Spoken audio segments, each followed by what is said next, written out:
right. Here we are. Hey, what's going on, everybody? We are joined today by a special guest, our good friend, Chicago's very own, future WNBA Hall of Famer, Cappie Pondexter. Cappie, how are you? I'm well. How are you? I'm great. Thank you so much for coming hanging out with us.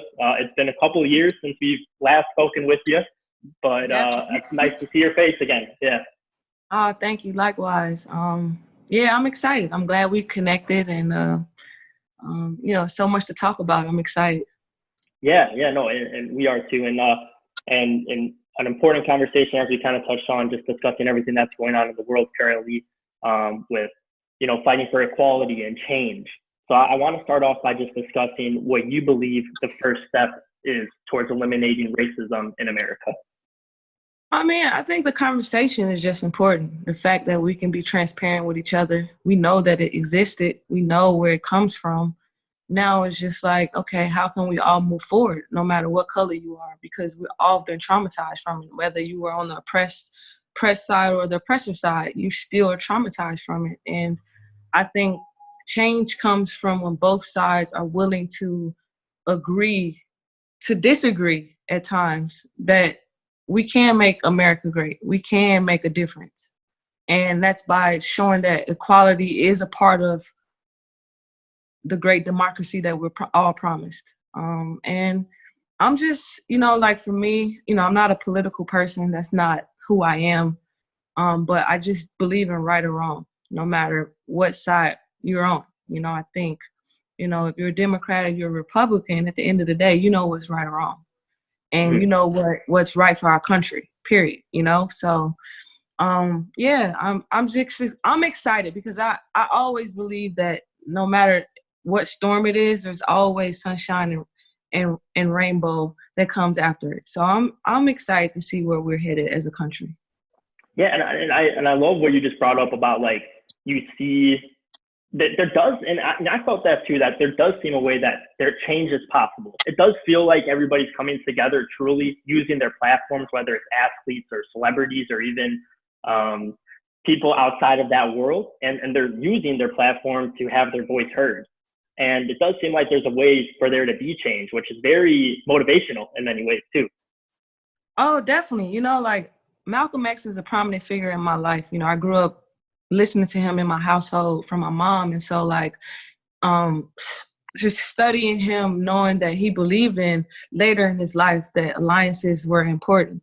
And I think we're all starting to understand that, okay, like even if we're not the same color or we were born a little different from each other, we can come to a common ground of, hey, we can be allies to each other. We can help each other move it forward. If you believe in the same thing that I believe in, I mean, what's not greater than that? I think, right. I don't know. I just have hope. I've always been like, if we're able to wake up every single day, then it has to be a purpose. And I think the greater purpose is for all of us to connect as a human race. It's nothing about, we don't know who the first person that was to land on Earth. We don't know what color, what origin. We don't know. We're all messed up with history. We don't know, So I think it's just important that we just connect as a human race. Absolutely. And as someone who uses their platform to educate and raise awareness like you do, how proud has it made you to see the fellow professional athletes, both male and female, really coming together and utilizing their platform to ignite that change?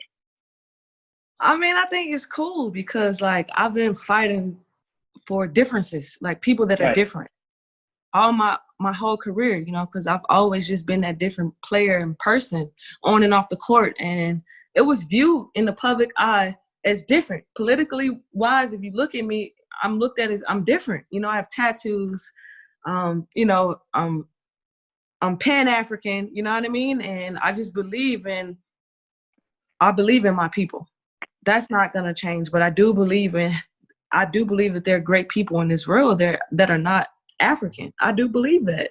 And I think it's just important that if I have a platform, if God's given me a voice, I have to use it. And no matter how long it takes for people to understand who I am as a person, and I do have differences and I am different, I'm going to always fight for equality because I know there are people that need me. Like a lot of people don't realize that for me, like when I finished playing basketball, I suffered from PTSD. I really was depressed. I'm sorry to hear that. Wow. Yeah. I was really depressed. I was in a state because all I know was basketball my whole life. Really, you know, I've been making steps to do other things outside of basketball, but it's still not the same when you truly love something. And so it took me a while to get to a point where I'm like, no, I do want to be here. I am somebody. I do have a voice. But yeah, it's real life. Depression happens. And it's not until it happened to me that I realized that I have to speak on things that are important. And did you see where by you speaking up and that it gave others hope who were going through maybe similar experiences that you were dealing with? I think the people that are in my circle that I communicate with that are not on social media, I think get it. You know, like I've hinted on things here and there on social media. But I never fully said, but if you look at my interviews, my podcasts that I've done, you can hear me talk about these issues because I think they're important, you know, because it happened in real life. You know what I mean? Mm-hmm. Like I really was suffering as a human being, as a woman, as, you know, a single woman trying to figure out what to do in her second phase of her career. I was really struggling, but I think there's hope in it all. You know what I mean? And that's why I'm happy to talk about these issues now because I had to go through all of that to understand where we are now so I can help people. Right. Because you, like you said, it's one of those things where your whole life, all really was basketball, right? Like that was what you knew.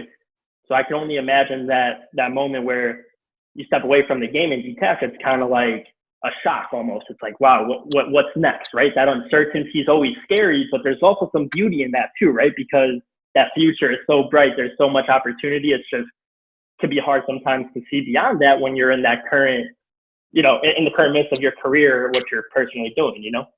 Yeah, absolutely. I agree. I think you're 100% correct and on point. And yeah, I think you just have to kind of go through it. I think a lot of us that retire kind of go through it, whether we talk about it subconsciously or not. We do. We've seen some cases where players, you know, have run-ins with the police because they can't get in the NBA. You've seen instances where they're on drugs or, you know, drinking a lot. You know, it's just like you see these cases. It happens, or they're broke, or like all of these different things, and it's because they're dealing with a lot. You know what I mean? When you're used to having everybody say, yeah, yeah, yeah, yeah, yeah, then all of a sudden, like you're in a real working world and it's a little different now, you know? So I think it's an adjustment that we all have to go through. But I'm the one, because I love being boisterous about things that I feel and I'm passionate about. And I'm passionate about mental health and wellness. No, I love it. And I think, like you said, it puts, for you specifically, what you noticed was how the game put life and basketball into perspective. And I love that you're advocating for that and being able to speak and share your experiences, because that's it's hard to do. I can only imagine, especially because sometimes we fear the opinions of others or whatever the case may be, but coming together and using our voices and not staying silent on these topics allows others to step forward, share their testimonials and stories, and just allows people to understand, you know? Yeah, definitely. Yeah. And so thank you again for sharing that. And you're very strong. We've loved covering you throughout your whole career and seeing everything you're doing right now. So I do want to ask you though. So as you see right now too in society, a lot of companies and people are coming together to review their policies to find a way to eliminate systemic racism. In what ways, whether growing up or even as an adult, has systemic racism affected your life? That's a great question. You know, the sports world, I think people don't realize that it's real life almost. I think they view it as really like NBA 2K or NBA Live. They don't think that it's a business. They don't understand that their politics, there's so many things that happen in sports, and racism does exist. You can look at from either side, whether it's the ownership side or the player side, you know. and that's a whole other topic that I try not to get too involved in, because like I said, I'm not a political person, but I do believe that there were a few instances where I should have got a few awards and I didn't, and I think that it was because of my color. I do believe that, and I'm not here to point fingers, because that's back then, and basketball for me, basketball was everything to me, but it wasn't who I was, if that makes sense. Mm-hmm. Absolutely. And so I never really took it to heart like that. I was disappointed, yeah, but I never took it to heart. I was just like, okay, whatever. This is basketball. We love to play basketball, right? I'm going to go be better. That's what I'm going to do. I'm going to work on my game. I'm going to be better. I never let it affect me, and I never thought about it as being systemic racism, because I just looked at the basketball and it was pure to me. But yeah, it does happen, Systemic racism happens on both sides. You can look at the statistics. Obviously, you got more numbers of African Americans playing the game than they are on the ownership side, which is a very important side. You make all the decisions from top to bottom. You know what I mean? But, comments come from bottom to top, but really the answer comes from the top. And I think I would like to see equality on that side. I think that is bridging the gap. Because I think opinions matter. Everybody can't relate to each other. When you have somebody you can relate to, I think that brings greatness out of everybody. Mm-hmm. And I'm just hoping that we can all get to that point and see that that's the importance of diversity and equality in the professional world, no matter what it is that we do. Yeah, and I think with what you had mentioned, especially in front offices, like I believe Avery Bradley was very adamant about, hey, we want to see some equality in these front offices. Why, like, some more diversity, and we want to have, so we could relate and understand, and it could be a different than just, older Caucasian males or females, whatever the case may be, in these front office positions, because, like you said, being able to just relate to those experiences. Yeah, I think you gotta have everybody. It's so many different races out here, like, and kids are steady growing up. They gotta have people that relate to. I think that's what makes society better. We're all feeling good about ourselves. We're all here to live great lives, have a family legacy. Those things are important. You know what I mean? So I just only thing I could do is really pray for it just to change. No matter what level we're talking about, just change is important right now. Mm-hmm. No, I agree. And what, just touching briefly on what you had mentioned before, like, I mean, you're a human being first and foremost. So those emotions that you felt, I love how you, like you said, you didn't let some of that recognition or awards that you didn't receive that you felt you deserved. That makes you human, right? You put in a lot of hard work into your craft. That's something you felt like, hey, you know what? This is something I feel like I should be honored with or received. And but I think what you hit on was you didn't let it affect who you are. It didn't consume you to the point where it made you, an envious individual, or like affect your mindset and being able to go out and still do something that you really enjoy doing. And I think that's very noble, because I could see where you could see it happens as people do get that could take a toll on them and kind of consume who they are. Oh yeah, of course it can. It could definitely like consume who you are mentally. Because obviously, like your brain, your muscle memory is the strongest muscle that you have. So if you say negative things or think negative things or think positive things or say positive things, like, they're gonna reflect who you are as a person, and it's all reciprocated. You know what I mean? Like, I don't know. I just believe in reciprocity, even towards yourself. You know what I mean? I think it's just important that you affirm yourself with positive things. And I've always just been that person. Like, obviously you're going to get disappointed. Things are not going to always go your way. I think that's the important lesson about sports too. Right. Firsthand, because like when you later are not playing sports, it's a teaching vehicle for you.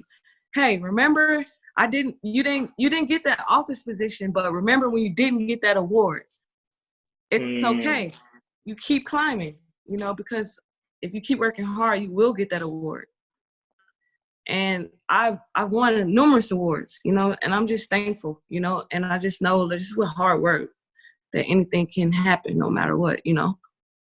Absolutely. And greater success is coming for you too. So we know that your path is going to continue to carry you that way. And so we're excited for that. We're excited to see that. But I do want to touch on this, and I know this could be a little bit more on the personal side, but unfortunately, racism is heavily existent in the sporting atmosphere too, right? You hear these instances, games and fans sometimes could take it overboard a little bit.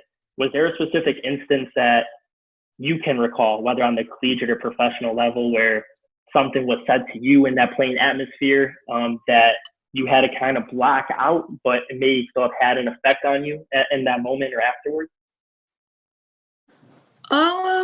Not that I could think of right now. But I mean, I remember being in a lot of hostile environments.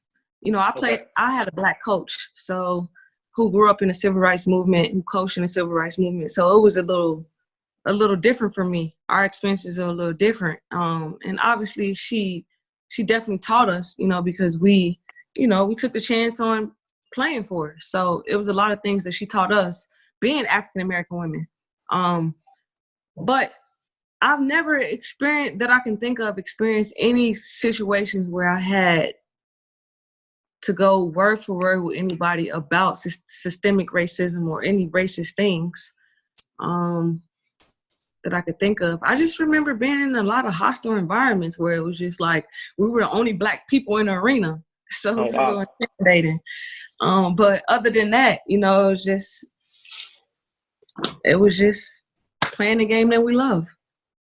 That's good. And I'm so happy that you didn't have like that type of experience. Like you said, being able, like going in a hostile arena, and I'm sure winning is a great feeling because, you know, it's like shoving it in their face without saying anything. It's just through your actions. But I mean, it is sad because while sports is an equalizer and it has that beautiful nature of bringing everybody together of all different backgrounds, you do hear the stories, right? Where, you know, I remember last year or 2 years back in Utah, you know, the story with Russell Westbrook.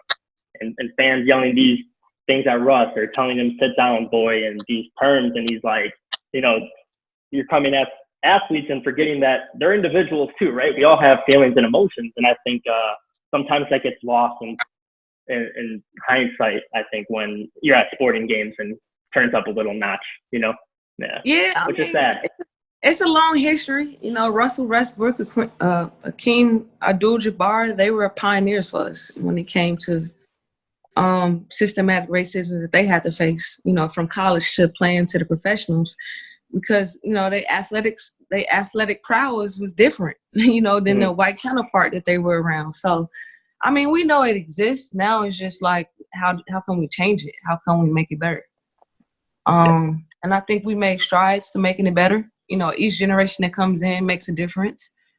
And I think that's important, you know, just we got to continue to empower the youth because they're the ones that's going to outlive us, you know, inshallah, God willing, you know what I mean? Like, they're the ones that are going to move all this forward for us, you know? So that's why I pour so much into the youth. I think it's just important that they understand where they come from and then where they're going, to understand where they're going. And I think that's just important, you know? Definitely, because they're watching. You know, every day, right? Every day, yeah. They watch everything. It doesn't matter. What computer, actual real live time, they're watching. And it's kind of scary how easily they pick up things now. They're so smart. And we just have to be careful how we raise them, you know what I mean? Because they're fragile too. They're really fragile. They've experienced a lot. They don't even understand what's going on. They just see commotion, they see masks, you know, right. And they're confused. I feel bad for them. But, you know, again, like I have hope, so. Yeah, no, absolutely. And I think it's better days ahead for sure. And that nurturing environment always, and being able to educate and bring that awareness. So you mentioned Coach Stringer and she's a legend, both on and off the court, and the impact that she's had. And one story I read, and I'm sure you know this story, so you could stop me if you want, but in 1964, she filed a lawsuit against her high school because they didn't allow her to be on the cheer team due to the color of her skin. She won the lawsuit and joined the team. That's a very powerful story during a very critical moment in our country's history, like you hit on. What was your reaction when you heard that story for the first time? Not surprised. Her parents are very educated and smart, and it's just a reflection of who she was as a student learning. She learned a lot from her dad. She picked up sports because of her dad. So to understand that story, you have to understand all of her story, that she fought for everything throughout her whole life. Like, she's like, when you think of elite, you have to think about her as an African American in this elite group of white counterparts. You know what I mean? Like that, we have to talk about that. Right. You know, we have to be comfortable with talking about the fact that she was the first. And for me, I just think God just placed the angel in my life, honestly. You know, I could have went to UConn. I could have done that, but I had an opportunity to experience history, and learn from it. And I think nothing is more special than that. And I just can't wait till the world really understands her story. And I think we'll probably see that, like, if there's ever a movie being made about, you know, because that's what I'm doing, writing right now. So I think I'm gonna write a movie for her. And I just said that. I just thought about that based off of her book. Because it's important that we really do know her story. Like, wow, she's incredible. And major institutions, major institutions, not just like low Division I schools, but major institutions. She's been able to have an influence and help the program excel. And I think this is important. And there's so many women that will speak the same way about her. Not just me, but everybody will give you their passion and love. Even when you meet her, you're going to feel the warmth of like a mother. Like, and it's so powerful. And I think that's kind of what won me over, you know, when she came to visit my home. Because I was set. I was ready to go to UConn. Like, really? yeah, Okay. I'm playing with Gino. That's what I'm doing. That's my guy. You know what I'm saying? That's my guy. I'm going there. But then, like, I felt her presence, and I was just like, wow. Like, I can't just let this moment go by. And we didn't even talk about basketball, really. It was just about life. And I think that was just significant for me at the time. And I needed it, you know, because I can think of countless times when I was going through that whole retirement and just trying to figure things out. Like, she was one of the people that was in my corner in my life that was constantly motivating me to continue to go on. And if I didn't have her, I don't know where I would be, you know. So she's a very special human being to me. No, and I haven't had the privilege to meet her. I know she came to a couple of games for the Sky when you were a member of the team and stuff like that. But I'm holding out hope. I'm optimistic down the road I'll have a chance to cross paths with her. I'm going to mention our relationship and let her know. Yeah. Wow. I think you guys will have a great interview. You will love her, and she'll love you too, for sure.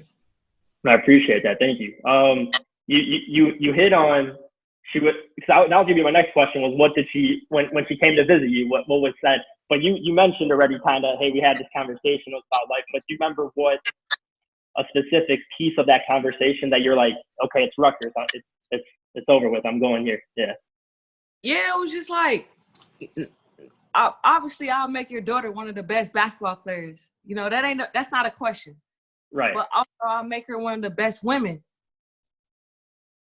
And that was just like, I didn't know the levels of what being a woman was like at the time. You know, I'm just like, okay, she'll make me be a better woman. I was just like, yo, not too many people are having these conversations about making me a better woman. Mm-hmm. And for me, that was important because my mom always taught, like, in our household, it was always about education. It was about, you know, obviously having great morals. Religion was a huge part in our household. And basically just being successful, you know, like, that was what my mom constantly pushed to me and my brother about. like all the time. Everything that we did, no matter if it was cleaning the house, making our rooms, it was always about, no, this is how it should be. This is what you're going to do. This is how you be successful. Like, just breeding knowledge in us. And I don't know. I just think, you know, from a young age, I accepted it. And, you know, when you meet people that are like that, you know, it's just easy to relate to.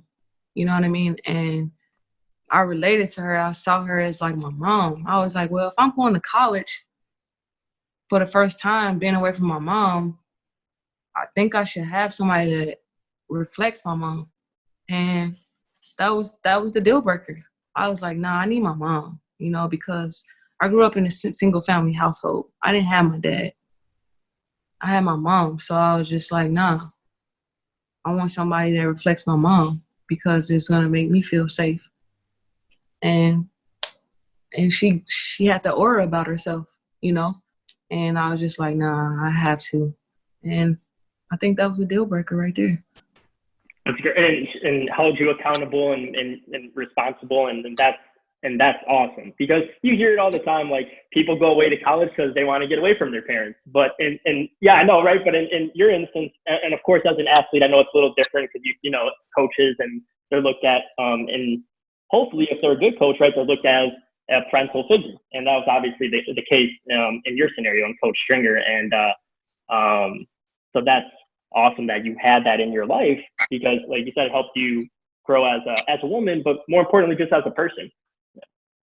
Yeah, I agree. I think that whole experience at Rutgers was unbelievable. I learned so much. You know, I think she had instilled so much discipline in us that we did what we had to as student athletes. It wasn't anything extra. It was focus and doing your job and being accountable for whatever decision that you make and paying a consequence for whatever decision that you make. And I think she did a great job of picking inner city girls that wanted to come to the school and give her a chance, because it was hard to recruit other races for us at times. It was. You know, she would have to face other coaches saying negative things about her as a Black woman, being too militant, just being too disciplinary. But I think at the end of the day, when you look at every girl that played professionally in the WNBA, like there's no better representative than what she has showcased, because every girl has the same story. Really, we have the same presence. We give organizations satisfaction. When you write a report about Coach Stringer, girls that play professionally, we all have the same characteristics. We all have the same level of IQ, intensity, commitment to defense, like different things like that. Making teammates better, winning pedigree, championship pedigree. Yeah. Right. It's all the same. And I think she just did a wonderful job doing it. That's incredible. That's amazing. Like you said, because you go on the scouting report, or you know, like you said, when whatever the case may be, and it's like checks all the boxes. You know, that's you amazing. You want to draft a Coach Stringer player if she has one in a high prospect. You have to draft her, because she is known that she wins championships. Chelsea Newton, Cappie Pondexter, Essence Carsons, Kia Vaughn. You know, like it's a lot of us out here. So, I mean, you know, I think it was a great choice. I'm excited about my choice. You know, I'm not really into the recruiting thing like that. Like, it's a tough process for any kid to go through. You know, when she asked me to reach out to talk to players that have signed or they're currently there about the process of, you know, getting drafted, you know, I'm always willing to talk about those things, because I think it's important that they know that information. You know, I've experienced it, and you know, it'll be selfish of me not to give that information to them. So, you know, whenever she calls on me, I deliver for her. I have that much respect for her. That's amazing. That's awesome, because like you said, it's a responsibility still to be able to do that, and something that you've embraced, being, hey, you know what, I know, and it's kind of like in a way of vouching without having to, because you're like, I know Coach Stringer is going to make you a better athlete, but also a better person. So you being able to do that, It's great. Yeah. And I want to touch, because you just mentioned kind of like, how stressful that recruiting process is because you've been on that side of it as this top highly touted prospect and athlete. I want to tie that into the mental health conversation. Like, at what point was it for you where you're young, having all this attention and all these coaches coming to your living room and whatever the case may be, where did it ever hit you like, wow, this is a little overwhelming. So this is a huge moment for my life. I think the campus visits, the official campus visits, are when it becomes like real and super intimidating and overwhelming, because you can go on a campus and have like the most wonderful experience, and that can influence you to say, okay, I want to commit. But when that's all over, when you go home and you think about things, you're like, nah, that's not the place for me. But Gotcha. These official visits can have that influence on you mentally and physically and emotionally that you're drained when it's time to make the decision. You can even be forced to make a decision right away just from a visit, and I think it's a lot during the official process. But everything outside of that, I think it's okay. I think it's cool for you to handle. The letters are exciting. It's like the beginning of understanding of what the game can do for you and how far you can go. So you never want to take that process away. But then obviously when it's time to make the official visits, then you want to have the right team involved to understand what you need going to these visits, the people you need around you going to these visits, and just pacing yourself. I think it's important because it mentally can definitely weigh on you as a kid, as a teenager.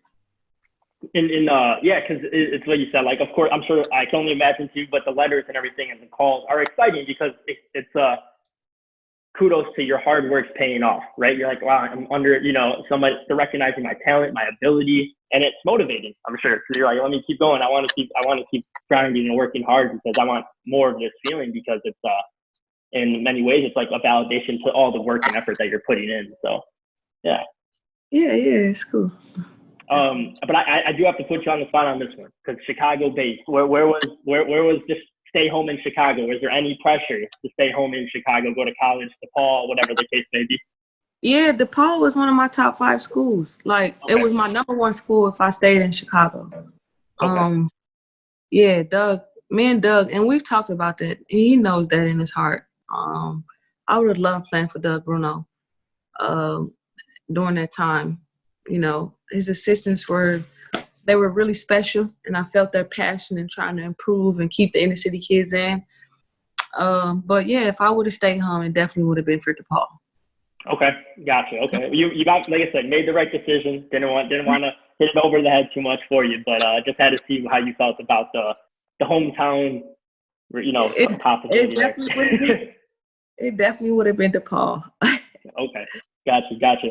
I want to stay on the topic though of collegiate athletes right now, and I'm sure you're aware of this too, but many former and current collegiate athletes have taken a stance, putting pressure on administration at a lot of these respective college campuses, demanding the removal of statues that feature figures that had ties to the Confederacy or racist policies, and their voices are being heard, and you're seeing where that action, that call to action.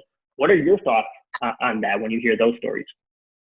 I just think it's different levels to politics. You have people that are underground who are protesters, fighters that are frontlining every single day to make life systematically better for all of us, that believe in equality, that believe that the system has to change. And they're the ones who are agitating all of these things. And for me, I can't say anything because I'm not a political person like that. Right. And I feel for everybody. I feel everybody's frustration. I feel everybody's sense of unknowingness, uneasiness, and we all want it to get better. I can sense that, but there are people on the front line that want it to happen right away because they've been fighting for so long. So I think the best thing is to support them from there and just make sure that they're safe. I think if we're talking about democracy and we know that it's well known that these people are very Confederate favored, KKK favored, or believe in slavery, then they shouldn't be a part of our great new democracy right now. We're all talking about improvement. We're all talking about that Black Lives Matters or all lives matter. Then we need to take in consideration the historical things that are placed in our neighborhoods for us to remember and have as landscape. So we just need to be sensitive, I think, towards everybody at this time. Gotcha. Yeah, and the reason had mentioned that story and your perspective, and I appreciate you sharing that too, was because I could only imagine on the collegiate level, especially at some of these schools, in the southern part of the United States, that when you're dealing with boosters or whatever the case may be, or different members of the program, when you're raising this awareness or this concern as an African American athlete, that it's a little bit of a battle, because it's you're dealing with a whole different world, if that makes sense, right? Like just how people view things and where our country's history is at.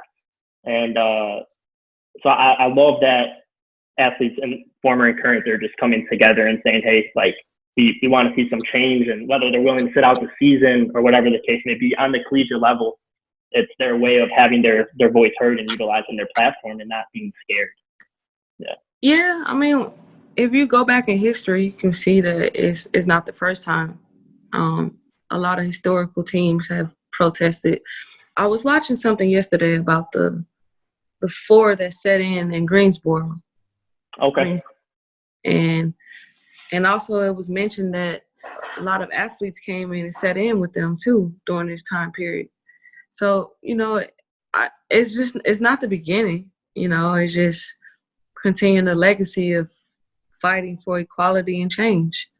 Hopefully this could be the last of it. That's what we could hope for. If we all want change, if we all want to move forward, I think that's the most important thing. Everybody wants to be in America. From what I've experienced throughout my life living in Europe, everybody wants to be a part of the great American democracy. But a lot of change has to be made here too, and they don't understand that, because they're not as far ahead as we are, So it's going to be interesting in the next few years to see where we move forward to. Right, and like you said, we can't erase the past, right? You can't erase history. You just learn, educate yourself, and stay optimistic and hopeful, like we both are, for a better future and for change and standing together. And that's really what's, I think, super important right now, and exactly what you just hit on too. Yeah. Definitely.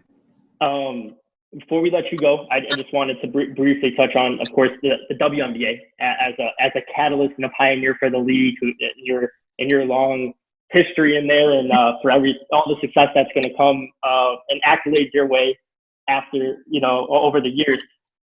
What are your thoughts on the new CBA, and what type of impact do you see that having? I want to contribute that. I'll be selfish if I don't contribute that to Kobe Bryant. I think we knew a lot about Kobe before he died, but after, I think we learned a lot of significant things about him that were important after he retired. And I think women's in sports was something that was huge for him in changing. And we saw it with the way he treated his daughter, Gigi, and when she played her games, and the fact that he wanted everybody to come see her play. He wanted her to play in the WNBA. I think because he was such a strong advocate and his untimely death surged that CBA deal. I'm not sure it's one of the best for 10 years, but I think it's a change. And it's something as a player you want to see happen. When you dedicated pretty much your whole life career to making a difference, to going game in, going game out, making sure that you're electrifying the fans and you're giving them an experience to say, hey, come check the WNBA out. They got some cool players. So it's all the pioneers, not just myself, but all the pioneers we can credit. I think having a cap of $500,000 is a step forward. You know, you think of doctors and lawyers, and their salary, it's about there. That makes sense for a woman's Right. professional athlete to, be in the same tax bracket for the amount of work that's being done. I think it's important. For the next 10 years, I don't know. I think it's a long deal. Some players will see the benefit of it. Some players won't, depending on your level of skill. But I'm always happy for change. I always thought that I would never see $1 million in the WNBA myself personally, but I would be able to see $1 million from a young lady. And for some reason, I just always imagined Gigi being that. Wow. And unfortunately, it's different, but I think her fight that she showed for women's sports, her dad's fight, I think we'll be able to see that. And so I'm excited. I'm excited to see where we move forward from the CBA. Definitely. No, and rest in peace, Kobe Bryant, and into Gigi and everybody involved. And he was, so you said, a huge advocate for women's sports, and I think that had tremendous impact. And it's great that, like you said, yourself being able to pioneer it, and a lot of your fellow colleagues in the WNBA that all stood up and played your heart out every single game, right? And after the season, went overseas to play for another 6 months, right? And then you come back, and then it's like just to really make a living and to pioneer a change for down the road. I can only imagine how taxing that must have been too on mentally and physically on the body, because you're playing all year to make a living, Yeah, it's mentally exhausting to play all year, but it's also fun because you love it, Yeah.